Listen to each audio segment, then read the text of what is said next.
everybody, welcome back to my YouTube channel, and to those of you who are new to this channel, hi there, how are you? And if you're watching this video, thank you for stopping by. And in today's video we will be talking about a talking stage. We will first be talking about factors that influence a talking stage. What is a talking stage? Red flags to watch out for in the talking stage. Happens if a talking stage happens for too long. Now, we all know that a talking stage refers to a phase where you get to know someone, or you can say it is a phase where a relationship is being put to test to see if it has a good record. Firstly, I'm going to talk about the factors that influence the length of a talking stage. Now, we have age versus maturity. Now, the younger generation might be dating their way through relationships compared to the older folks, which individuals will be taking their sweet time to get to know someone. Example, right now, we people in our 20s or early 20s and late 20s, we might move through a talking stage quicker because we are still young, right? Whereas to people who are in their late 40s and 50s might take a lot of time trying to get to know someone. That's what I'm trying to say. Then my second point is our communication styles are different. Communication style, obviously people who are more open and who speak out for themselves and are more open will move through a talking stage quicker or faster compared to people who are preserved and who are shy and don't feel open to other people. Those people will take a longer time in a talking stage, right? So that's what it is. Then 3 is shared interests and values.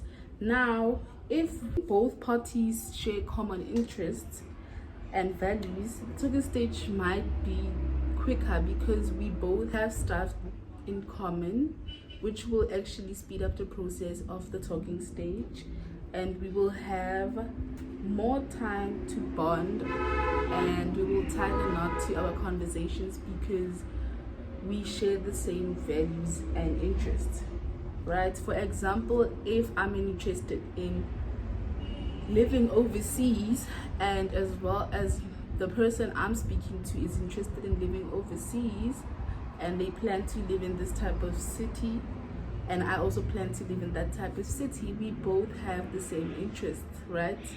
And if I'm looking for a person who has to respect me, and that person is also looking for a person who can respect them, we have the same values, right? So that makes our talking stage much quicker because we have things in common. Then 4th is intentions and expectations. Now, if both parties are clear that this is my intention towards a talking stage and this is what I expect at the end of our talking stage might end quicker because we both know what we want and what is our intention, what to expect from that talking stage. Because let's be real, we're probably just trying to figure out if we can tolerate each other. So for example, if my intention in the talking stage is to see if we will have a future together, and your talking stage is the same as mine, and my expectation after the talking stage is to at least get into a relationship, right? We both have the same expectation and intention, which will shorten the time of our talking stage because we both know what we want. So that's what I mean when I mean intentions and expectations. Then that is all the factors I have that can influence the length of a talking stage. Then when is it the right time to move forward towards a talking stage? Now is the time to question. You guys have done everything literally in a talking stage that has to be done. Now you ask yourself a question: what is supposed to be done, what is my next step towards this talking stage. First, I'm gonna say that you guys have had an open and honest conversation. You've made a line, you've both drawn a line in the sand and made your intentions, expectations, and boundaries crystal clear. Now, if me and you are in a talking stage, for example, I tell you what my expectations, intentions, and what boundaries. We both know each other's boundaries, expectations, and intentions. We have cleared that up. We can move on to the next phase. Now, my second factor is if you've met this person live. People can be in talking stages with someone people they don't know and still they don't meet that person. Now that's something I would not suggest to you. If you guys have met in person, it makes things easy because you've really dialed up the conversation by talking it online or phone calls to in-person meetings. Now, the factor I have is each other to friends and families. Now, if you feel like a talking stage needs to be at a point where it's a relationship, you guys need to at least meet each other's friends and families, because while you've managed to integrate each other into your social circles, because wow, that's really impressive. So that is one phase. You can also move on from a talking stage if you've met each other's friends and families. Then my other factor is you've discussed long-term goals and aspirations, right? You've managed to map out each other's goals and visions for the future and how you might fit into each other's plans, and it's clear you both are on the same page and you guys are ready to have a short course together. Now, for example, I have guys, let's say we're in a talking stage and my long-term goal is to first focus on school, finish school, then we can get married and have kids, and that's your long-term goal as well.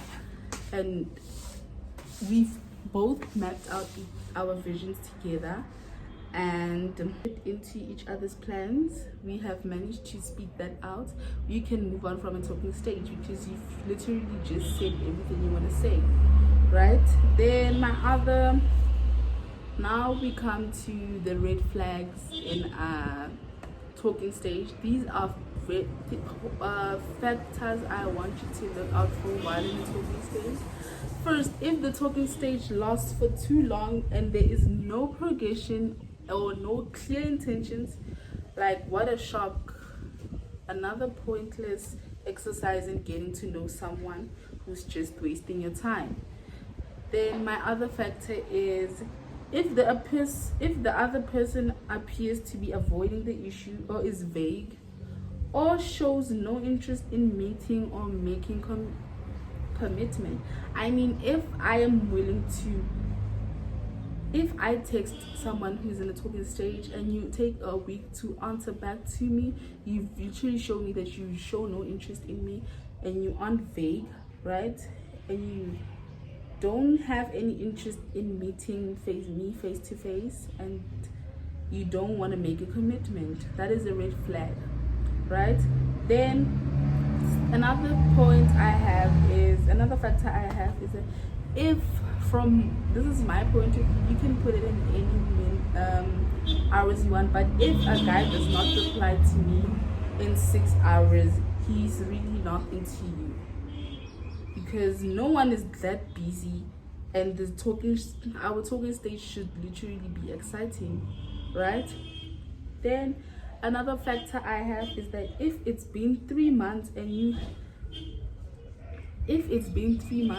guys have not literally even gone out on your first date, just let him go. It's time to let him go.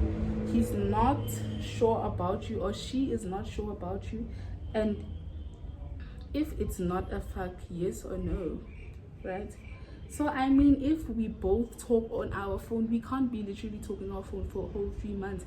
We should make at least or set up a date to meet each other one day, because I don't see a point of talking to someone for 3 months and you haven't even seen me. We might literally just stop the process. Then my other factor is that if another big challenge is if he doesn't want to be seen with you. You get, for example, I'm going to make an example. For example, I am a forward person, and the person I'm talking to during my talking stage is he's a preserved person. I'm an extrovert and he's an introvert, and he's feeling shy to tell his friends and family, and he doesn't want to be seen with me because he feels embarrassed that I am an extrovert. Now that's a red flag. Just leave him, my sister, just leave him. Then if he tries to keep you a secret even from his closest friend, now that's a red flag. I mean, we can be in a talking stage. I should at least know some of your friends. Come on, are you seeing the vision? Then now this one is where girls get pissed off from. A guy has a girl best friend, and the girl best friend loves him, and he knows, just leave him because it's not gonna work out. So that's my point. He knows that his girl best friend has a move on him, and he tries to keep quiet about it. That's a red flag, because if I'm in a relationship with a guy and now, for example, my friend is his best friend, who is a girl, right? So now this friend, there's a possibility and there are many chances of this friend trying to ruin your relationship, because now this guy knows that this girl has a crush on him, and he tries to also make a move on her, and she also tries to make a move on your boyfriend. You get what I'm saying? You see where I'm going? So that's a no-go area. So those are all the factors I wanted to say, factors that influence a talking stage and what is a talking stage. And from my point of view, a talking stage should not, the maximum months I can give for a talking stage is at least, let's say, 6 months. From there, I don't see a point of a talking stage. So I just wanted to point out the factors that influence a talking stage and what is a talking stage, and the flags to look out for in a talking stage, and what happens and what should you do if a talking stage